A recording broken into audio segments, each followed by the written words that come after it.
Love is in the air today, right here on Rewind.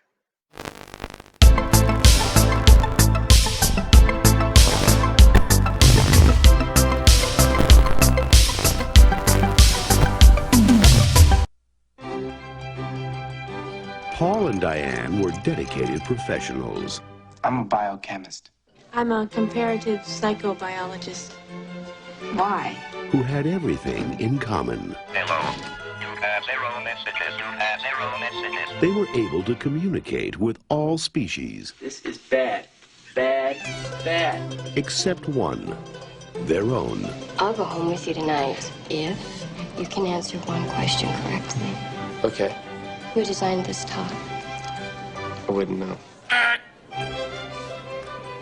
Bye now. Until one day, they found the solution to their problem. It's a salt. It affects the vocal cords directly. It's Romeo. He's trying to break through the wall.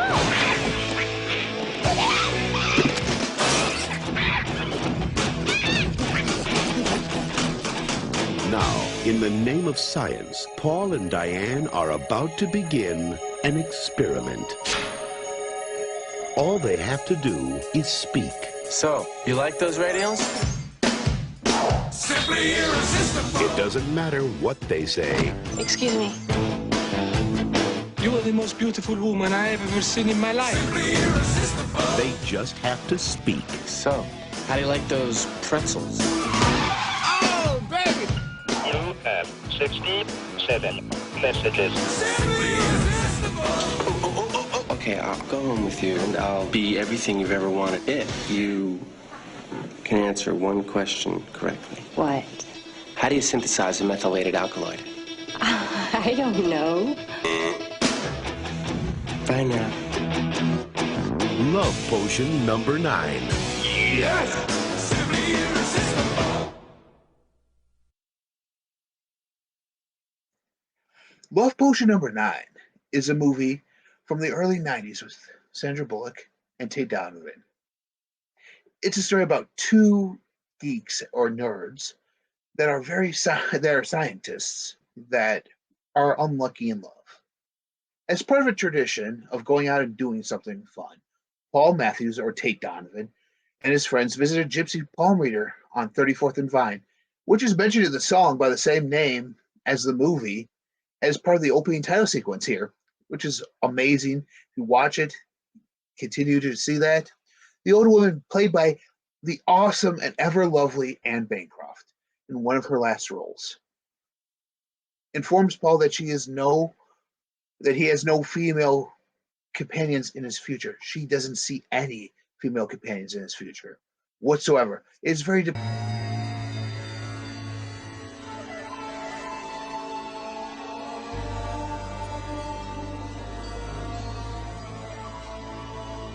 About once a month, my friends and I get together and do something different for fun. Sometimes we go bowling or miniature golf or a movie or something. One night, we went down to a gypsy palm reader on 34th and Vine.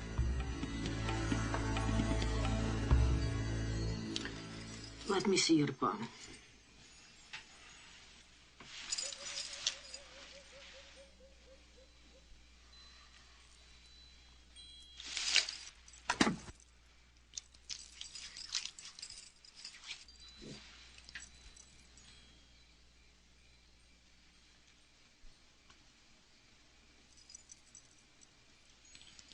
You do very badly with women.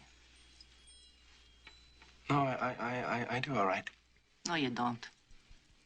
There are no women here. What's this? No women. Are you a boy kissy boy? Excuse me? A homosexual? No. I want my sister to see this.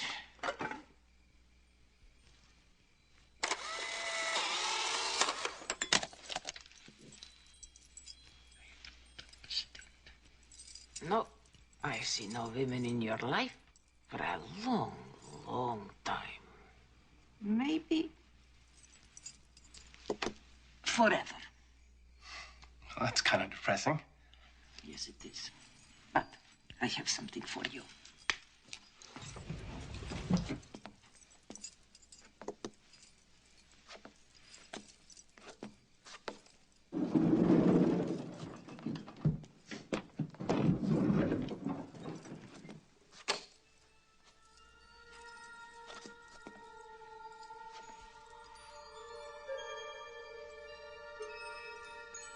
Let me see. Number 17, number 13. Where the hell is it? Number 8. This is what you need. Dilute this with water 1,000 to 1. You don't want it to be too strong. You take a sip and you swallow. And when you speak, women will find you fascinating. I'm a biochemist.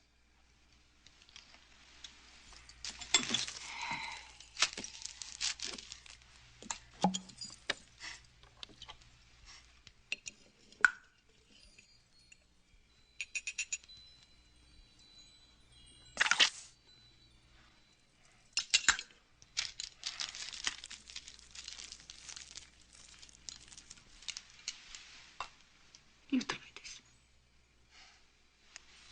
You'll be back. But unfortunately, she has a powerful formula called Love Potion number 8, which when heavily diluted and sipped will cause women to find him fascinating. And Paul is Paul doesn't believe it at all with this, so he ends up just taking the formula home with him. I think she is definitely Paul's type. She's got that, je ne sais quoi, that, Very sexy girl. You should go talk to her. Well, really, you should do it. Do it. I don't know her. Well, that is the point. You go talk to her, then you'll know her. Well, maybe she doesn't want to talk to anybody. Maybe.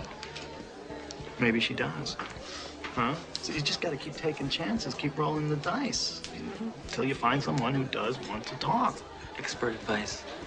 Go. Go. I'll tell you what. I'll pay you $20 to go talk to her. $20, just go talk to her. No. $40. I don't want to do it. $60. $80. $100. Well, okay.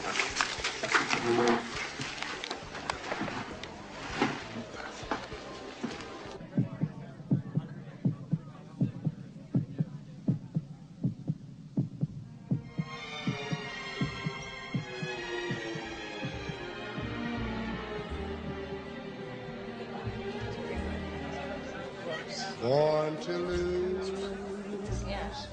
I've lived them all. He trapped me by the bathroom. He asked me, yes, he keeps me by the bathroom and he won't let me pass. And can you believe it? There's just one ugly geek after another in this place. I swear, if one more of these Radio Shack clerks try to hit on me. Can I buy you a drink? Can I ask you a question? Sure. Why do you think I'd be interested in you? I mean, did I look at you or smile at you or did I flirt with you in any way? No. Well, then what makes you think I'd be interested? Are you somebody special? Is that it? Or do you do something really fascinating? What do you do? What do you do for a living? I'm a biochemist. Do I look like a biochemist groupie? Well, biochemists don't have groupies. And why do you think that is? Well, it's not a very glamorous job.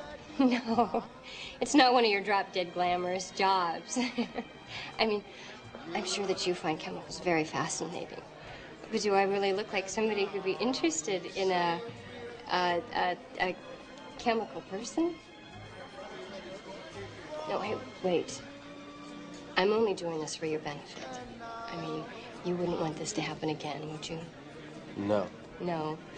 You see, what is very obvious to me is not to you. Look at your clothes, and then look at mine. Do you see any kind of a difference here? Clothes are not important to you, but they're important to me. Taste is very important to me. I like designer clothes. I like nice things. I drive a BMW. Oh, what about you? I drive a Volkswagen. Farfignugan. You know what that really means? Can't afford the Mercedes. Well, you're right. We're not really suited for each other, and so I'll just go and get myself a chemical girl. I'm sorry. I was just trying to make a point. I tell you what, I'll go home with you tonight and be your total sex slave. If you can answer one question correctly. All right. Who designed this top? I wouldn't know. Goodbye now.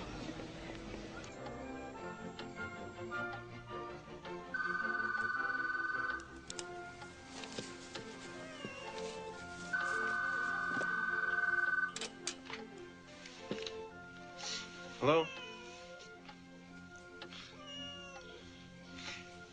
It's all right. You don't have to apologize. I made $100 off of it, didn't I? A gift? Right now? Well, yeah. Well, what kind of gift? Hi. I'm Marissa. As a consolation, his pals buy him a lady of the night, a prostitute.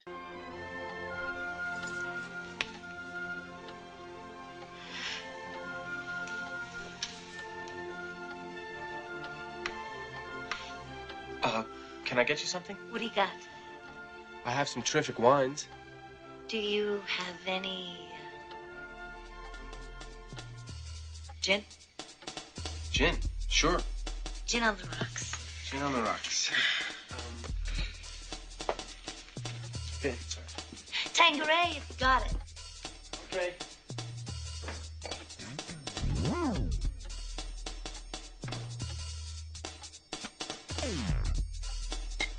Can I use your bathroom?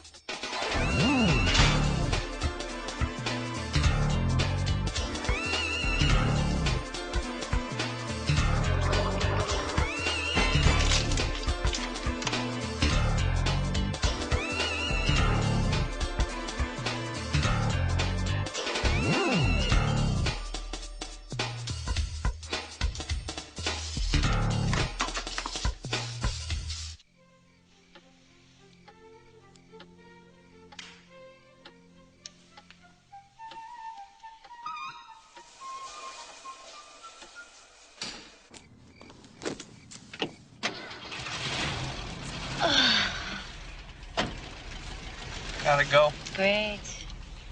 He just wanted to talk. Oh, you should have seen his stereo.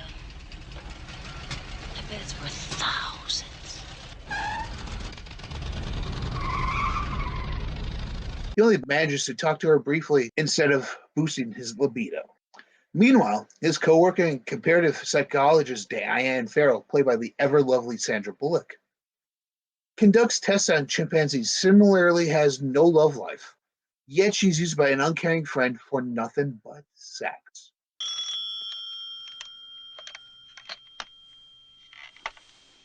Hey. Gary? Yeah. Are you alone? Yes, of course I'm alone. Do you want to be?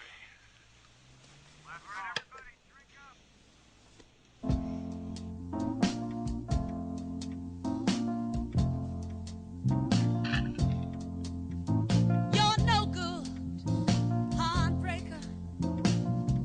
You're a liar and you're a cheat. And I don't know why I let you do these things to me. Hi. Hi. My friends keep telling me Oh, come on in. that you ain't no good. How are you? Oh, but they don't know Hey. that I leave you in my room.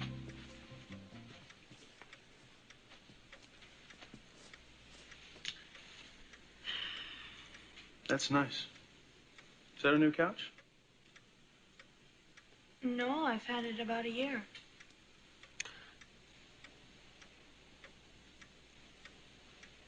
It looks new. Well, I keep it in good shape. Are you still working with your father? Yeah. Yeah. Yeah. What?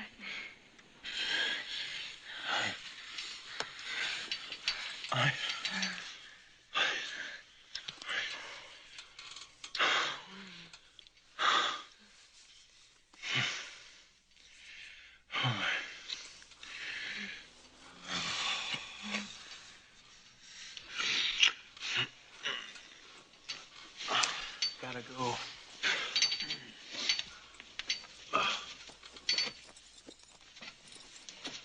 Did you put on a little weight? But leads a lonely existence in her bleak apartment. You could tell she barely is in it at all because there's like hardly any picture. There's one picture up on the wall of Einstein, and it's like very bland, like color wise. The two work at Burcon's Corporation, a research company where Paul decides to analyze the love potion. He analyzes it and doesn't think anything of it, so he throws it away at home. He spies his cat, having lapped up a bit of it in a filter when it was mixed with milk, gained some amorous reactions from the entire neighborhood of felines. The cats are like crawling up on the wall, trying to get to him.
Don't we all wish we had that type of luck? There is, of course, a scientific explanation involving the vocal cords and hairs of the inner ear. I never knew that that's what attracted the opposite sex, the inner ear hair. Maybe we should all grow it out. But the fact is that it works to attract the opposite sex, as well as inspire aggression in the same sex. And it only has a 4-hour time span of effectiveness because shortly after that cat, he was sleeping, so not dead. This potentially dangerous drug requires some experimentations. And there's a scene with a monkey. They test it on the monkey, and he just goes bananas. About 4 hours later, they started to leave. Whatever had happened had stopped happening. And then when I was cleaning up, I found this in some milk. Milk. You get it? I mean, cats like milk. Yeah? Well, the gypsy said when you speak, right? So maybe it has something to do with sound. I mean, after all, you scratch a blackboard and it drives you up the wall. Maybe there's a sound that, drives you up another wall. You don't believe me? No, I'd like to believe you. What do you want from me? Now, are you sure? Are you absolutely positive? Oh, I'm positive. Nothing to worry about. It's a salt. It's a condensed liquid salt. You want me to take it? No.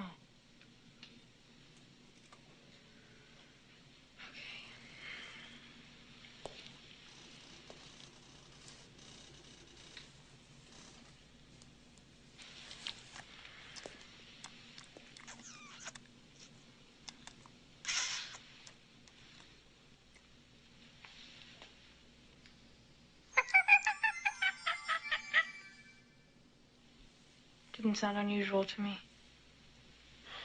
How'd it sound to you? Well, I mean, I wouldn't know. Is that an unusual sound for a chimp? No.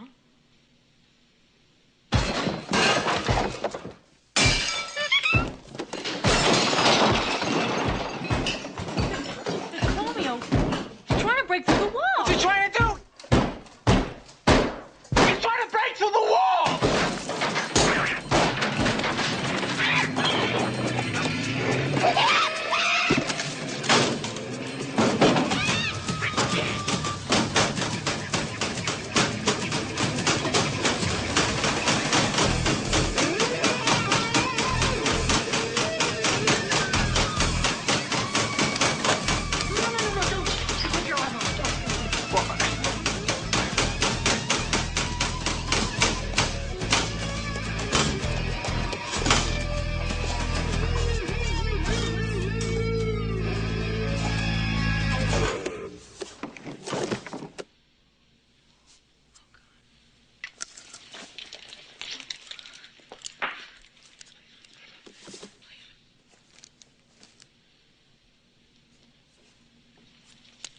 Is he dead?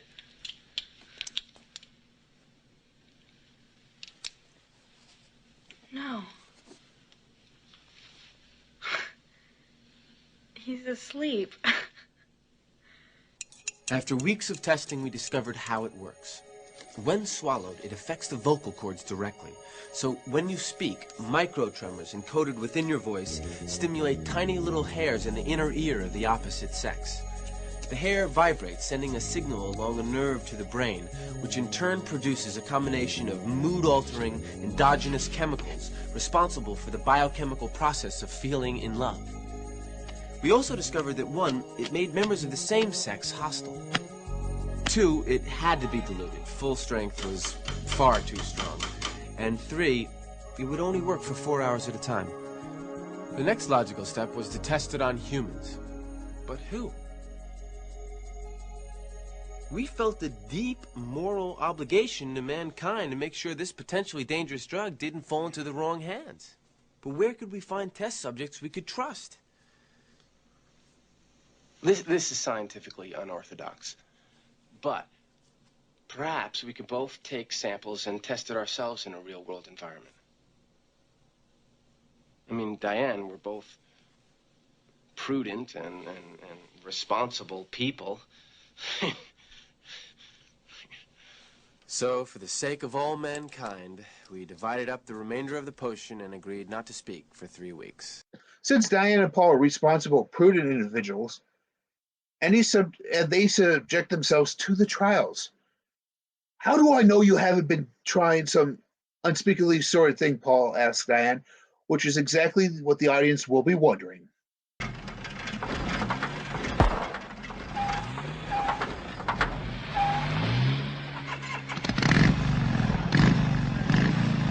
See your driver's license, your registration, your proof of insurance, please.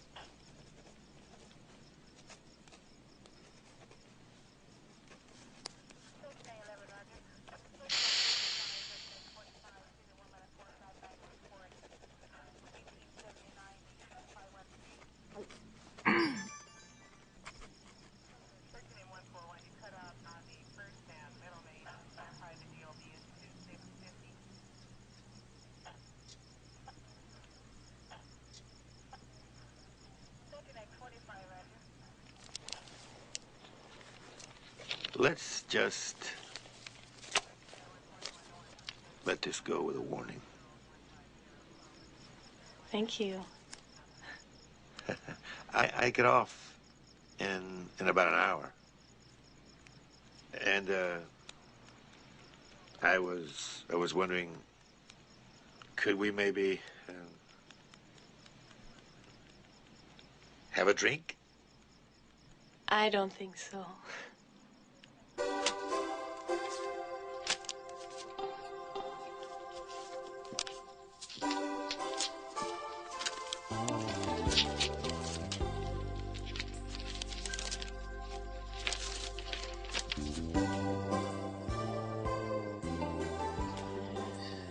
Insurance has been canceled. RT Marino.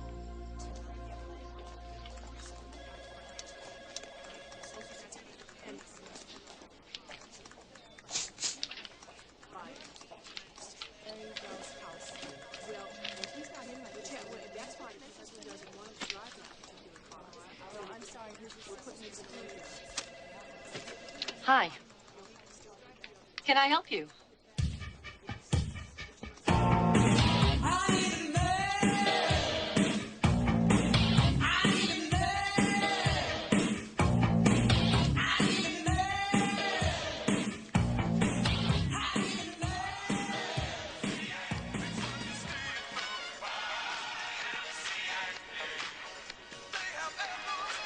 Excuse me. Who would be Ms. Marino's supervisor?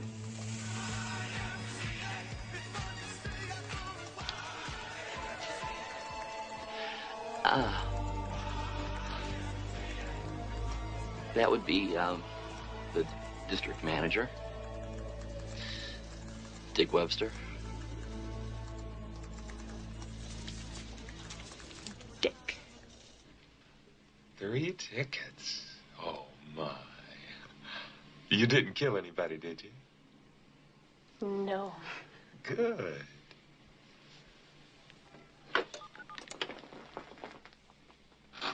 Bill, Dick Webster. I have a cancellation I want reversed.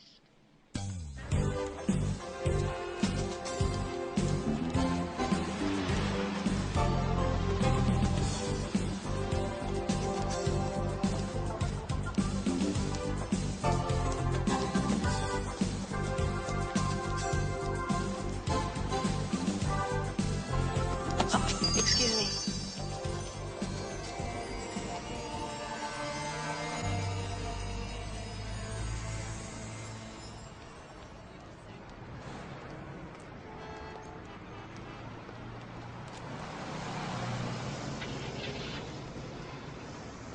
Oh, it is very beautiful, isn't it? Yes, it is. Dino! Comprami quella collana. Sì, signore.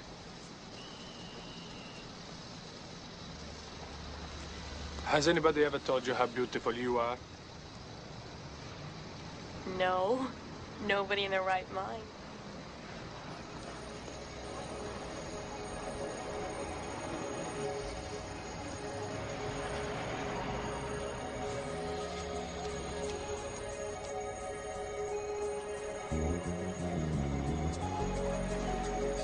Excuse me, please.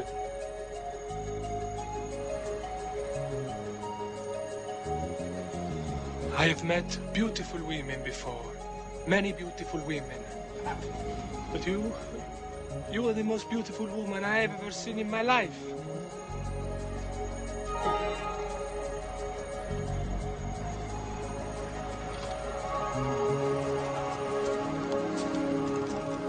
I know this sounds ridiculous, but do you believe in love at first sight?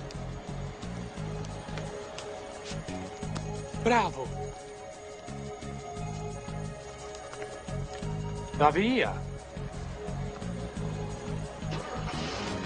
I want you to have this.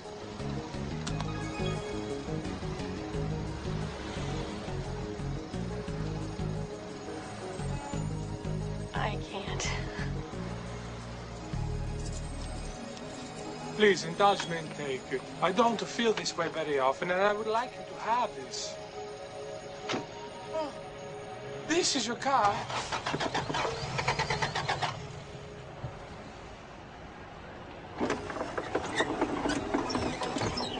This is an Alta Pazzoli.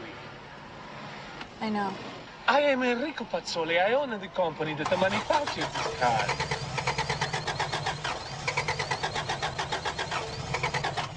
Thank you.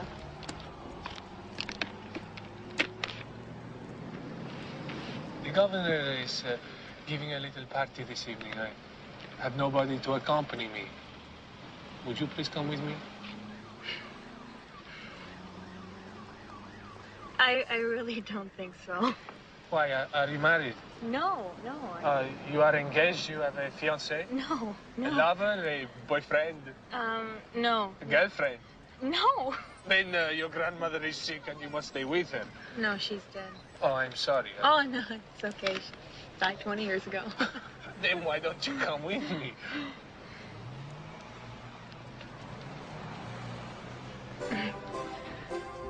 The filmmakers don't tread lightly with the idea that the elixir can be used to simply have sex with hordes of the opposite sex, or for revenge on the men and women that previously were scorned by these nerdy scientists.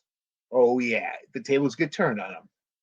So if you haven't seen this, the tables do get turned on these two, and hilarity happens. This gives away to a transformation of Diane, who is made up to be frumpy looking as possible. She gets quite the makeover, yeah, and even with fake teeth. But you see, Sandra Bullock does it better in Miss Congeniality, where she is kind of frumpy as a cop, as a detective, FBI agent, and she goes in and beautifies herself up, and it actually works for her, and works there. This begs the question, does she simply need the tonic in the first place? She already has a relationship. She already has a relationship with another guy. Like I said, just uses her for sex. But does she really need the tonic in the first place? She's not that bad of a looking woman in the first place. And neither is Paul. Paul is not a bad looking man either. They don't make Tate Donovan look any frumpier, but they make Sandra Bullock look like a frump in here. I don't know why. The predicament comes when other people discover their secret of the love potion and use it against Paul and Diane. It's a fair comeuppance and an interesting idea to relate against the protagonists. It's something we really haven't seen much of up until this point in rom-coms. After this, oh yeah, you see, oh, they made her into a hot girl who was some sort of bet. Oh, now she's going against them. It happens, folks. It happens. Now, unfortunately, each creative, humorous idea, there's also ineffective elements. A multi-date montage, unnecessary narration, a few notions that are a touch severe for a breezy romantic comedy.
Hi.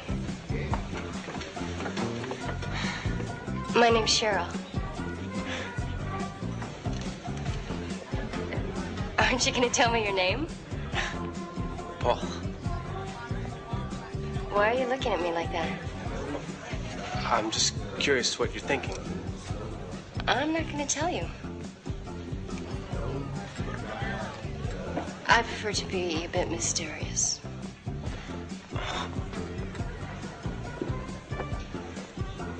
Do you like mysterious girls? No. Oh, what kind of girls do you like? Honest, direct. I don't like mystery. Oh, I was just kidding about the mystery part. I can be direct. I can be very direct. Yeah. In fact, I can be so direct, it would scare you.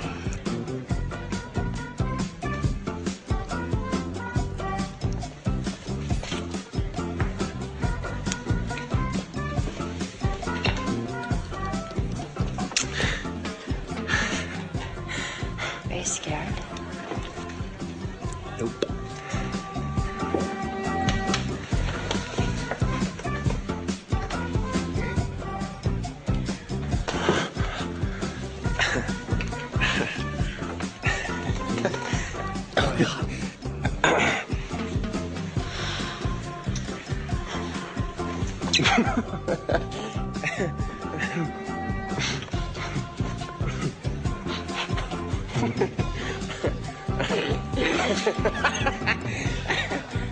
This is great.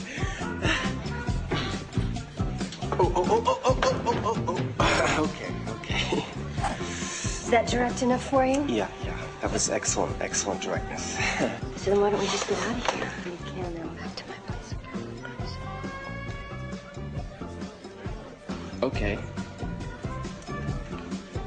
Okay, I'll go home with you. I'll go home with you.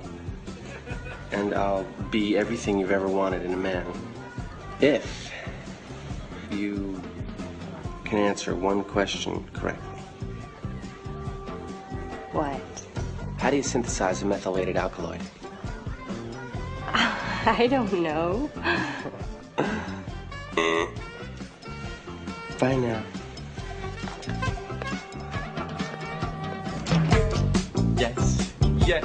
Yes!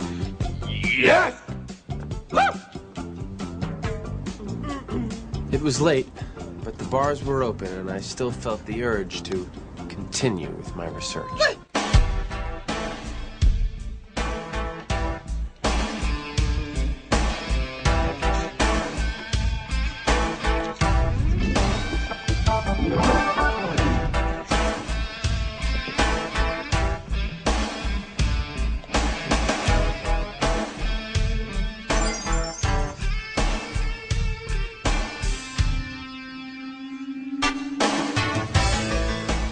It was 100% effective. No matter what they were doing or whoever they were with, they wanted you. You were the one they were looking for their entire lives. You were funny and intelligent, but above all, you were very, very sexy. It worked, and it worked miracles. It absolutely eliminated any fear that they wouldn't like you or that you weren't good enough. So instead of taking years of painfully coming to grips with reality, you change reality. Reality comes to you. You didn't have to be good-looking, well-dressed, or rich. It didn't matter. You just had to speak. So, how do you like those pretzels?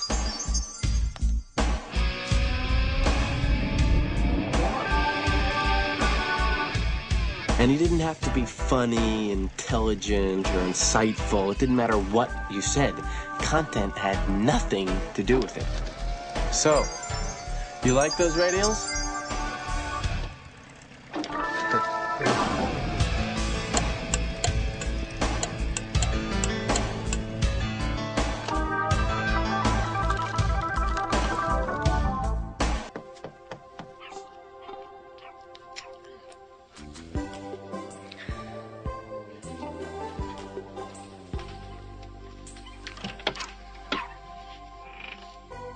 Buonasera.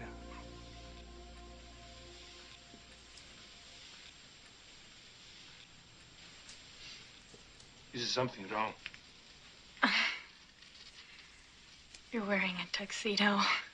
Oh, of course, the party is a formal affair. Didn't I tell you? No. Oh, I'm sorry. I'm so sorry. But we have plenty of time. Please, put on a gown. I will be happy to wait. I don't own a gown.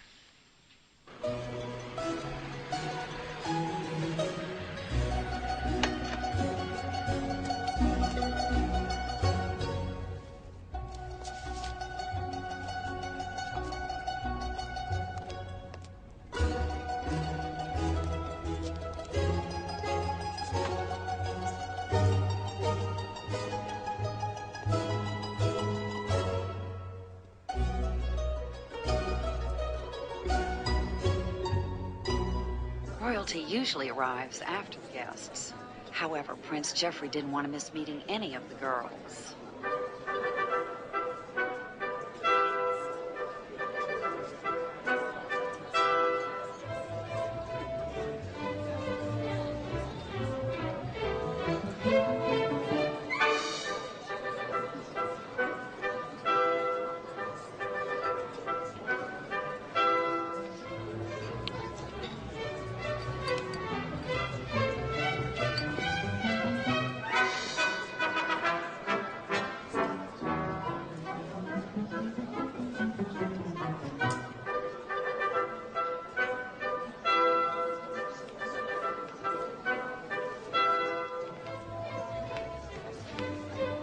It's all right.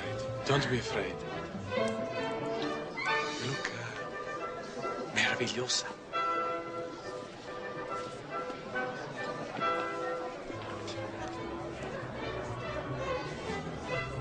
And in the alpha male, serotonin and receptor levels were found to be upregulated. And C2 hybridization has shown that they were co-localized with dopamine. Okay. What's the difference between ignorance and indifference? I don't know, and I don't care.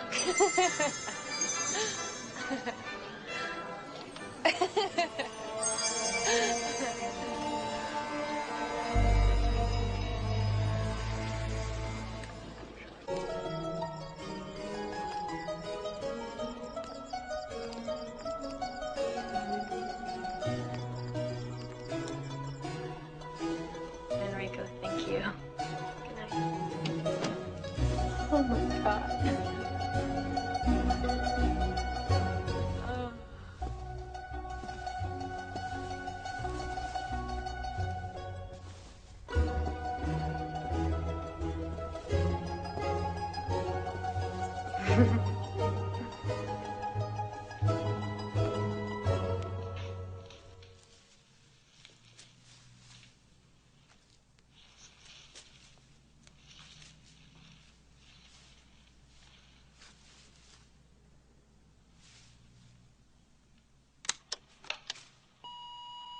Hello. You have 67 messages.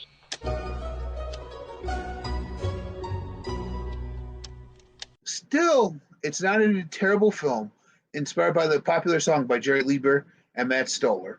I suggest you guys check out that song, Love Potion Number 9. Well, my question is for this. These are two geeks, two scientists, two nerds. Something I fit into that category at times. They were unlucky in love. But then their magical elixir changes everything.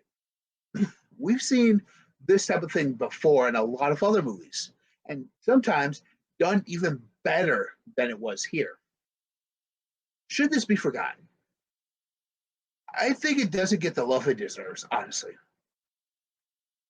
This has been lost in the decades since it came out. Other rom-coms have come and gone, thus making this a forgotten treasure.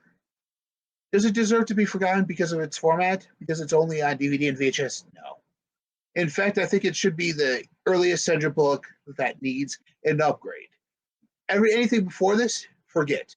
Forget about it being upgraded. It's never going to be upgraded. This one, I think, should be her earliest work. it's a starring work. I mind you. Besides Demolition Man, Demolition Man's her earliest one right now that has a Blu-ray. Do I think this needs to be upgraded? Maybe. Maybe something better because all the stuff you see online, like you saw my video clips, they're all bad. And that's off of YouTube. So this does need a remastering. In fact, in that remastering, I don't think it will be forgotten. Will we get one? Possibly not. But we do need one for it to remember in the world of rom-coms. I mean, you talk about Love Potion number 9. Not many people have heard of it. Why? Because it is somewhat forgettable. The premise, albeit a kind of original, kind of has been done before, done since, and done better since. Revenge of the Nerds is a pride example of nerds getting revenge on those that have bullied them by making their women fall in love with them. Yeah, you've had like I said, you've had She's All That, where they make over this beauty contestant and this geek, and then she becomes this beautiful prom date, and then we find out that the guy had a bet on her for see if she could do this. We've had Love Actually, where it's with Ryan Reynolds, where it's like, okay, it's a story of him falling in love with these women, and which one is actually the mom of the girl that he has. See, stuff like that. Like we have Valentine's Day, we have New Year's Eve. I mean, we've had She's Having a Baby, Pillow Talk, which came before this. A lot of rom-coms, Dirty Dancing. Oh, there's a lot of rom-coms about the nerdy, unpopular person fitting into the world of the popular people. And it's been done better since this. Sandra Bullock is a gem of an actress. We all know that. We all know Sandra Bullock is America's sweetheart. Not Julia Roberts. It's Sandra Bullock. We all know this, and we all love her in her films. Yeah, albeit some of her early stuff is hit or miss. But this one, it knocks the ball out of the park. And just the ending of this makes you happy that Paul and Diane got together again. They actually get together at the end, folks. So Paul actually had feelings for Diane throughout this entire thing, and he just couldn't tell her how he felt because she's always had this boyfriend. But that all comes to play at the end, and I think that's what this movie is about. Knowing that what true love exists is right in front of your eyes. You don't have to go looking elsewhere for it. If you know that person you love wholeheartedly, it's right there in front of you. Remember, ladies and gentlemen, we need to watch these movies. We need to talk about them. But most importantly, remember to be kind and rewind.